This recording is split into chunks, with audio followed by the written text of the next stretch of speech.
Hey everyone, this xshot hypergel clutch was really impressive. I mean, quality and performance were right there. Now, let's take a peek inside and see if there is any mod potential. I'm your host Dave, welcome to Tag.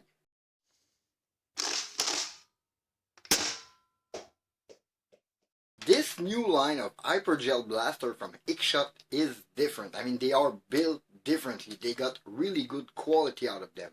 Plus the performance even for a small gel blaster, because this clutch is the M3 blaster, like 20 Canadian dollar or 21 Canadian dollar.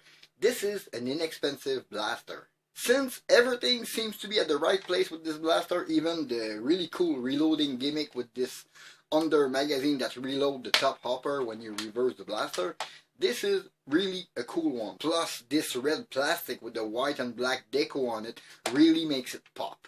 Now, for a deeper, closer look, let's go on the table, open this thing up, check out the internal to see how it is made, and let's hope there is any potential for both.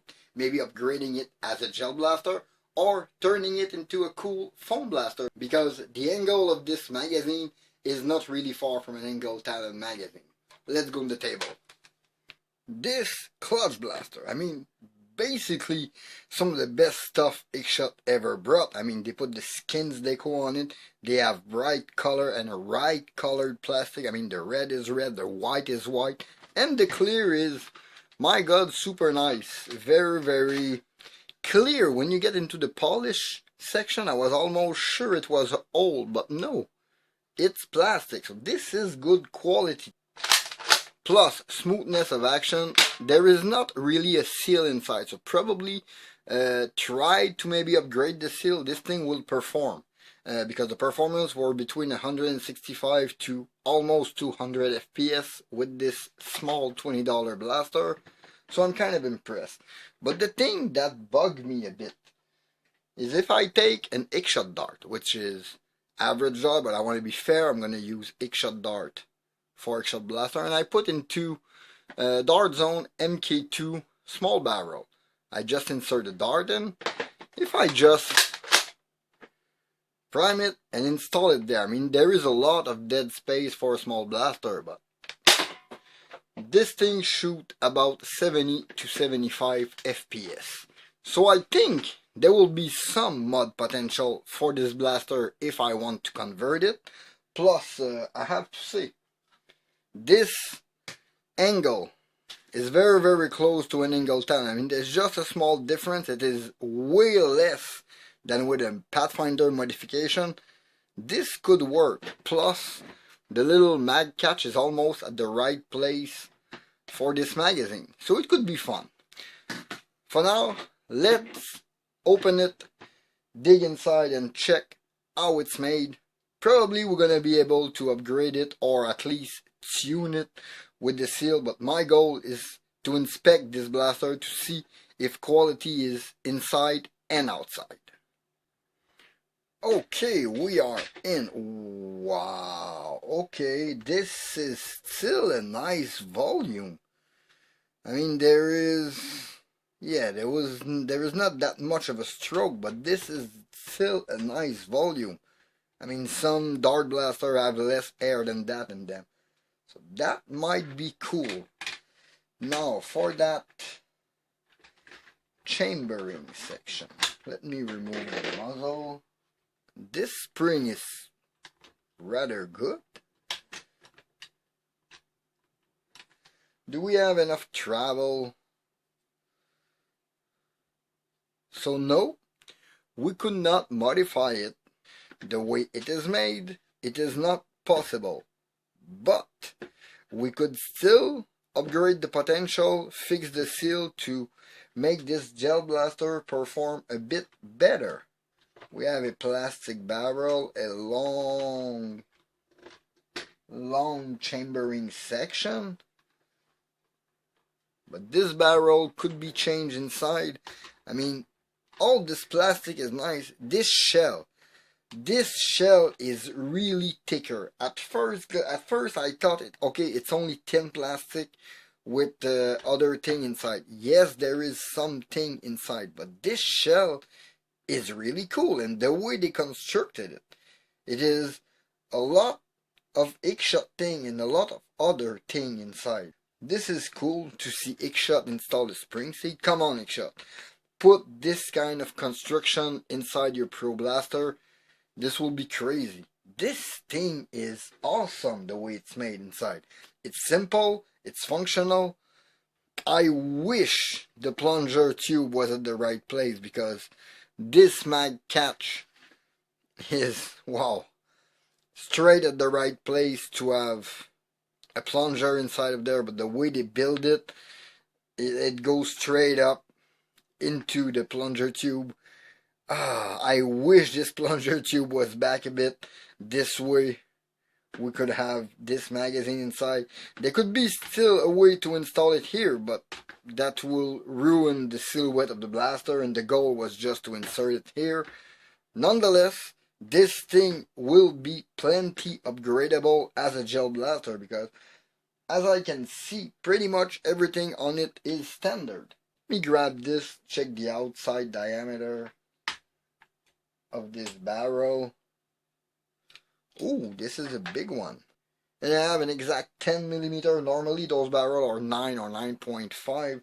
So there could be a way to just insert a metal barrel inside this thing. That could help this blaster. And look at the tiny size of this barrel. I mean, just put a little more, put a hop-up device on it, and you would have a great range of a blaster.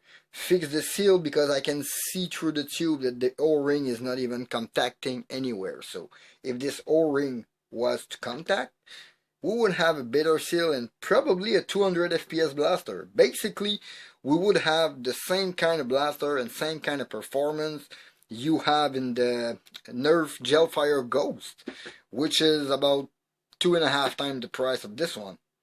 Really impressive. Really impressive.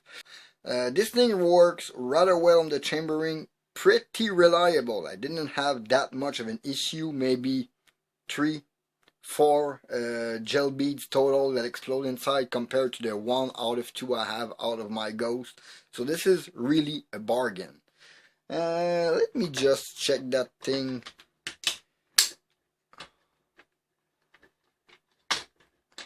Oh, I like the way they made the spring seat on this. Ooh. This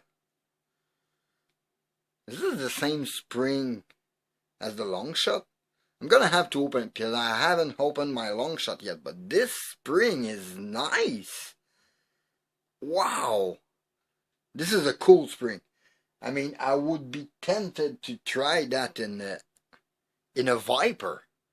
A soft priming Viper, nothing crazy, sub 150, but way above the 110 you have with a stock Viper. This is a good spring. Yeah, and this plunger rattles inside the tube because there is no seal. And since this is a good thickness of plastic and seems rather good, and we got a plunger pad on this head. I might still be tempted to transform this thing to dart, because this is a good blaster. Now, let me find an O-ring to slap on that thing, and we're gonna try to improve that seal. Okay, found an O-ring. It's just a tad thicker and a hair wider. And this thing should fit, yeah. It fits pretty well, and now it's not rattling anymore, meaning this thing is gonna seal. Let me just add a drop of oil on it.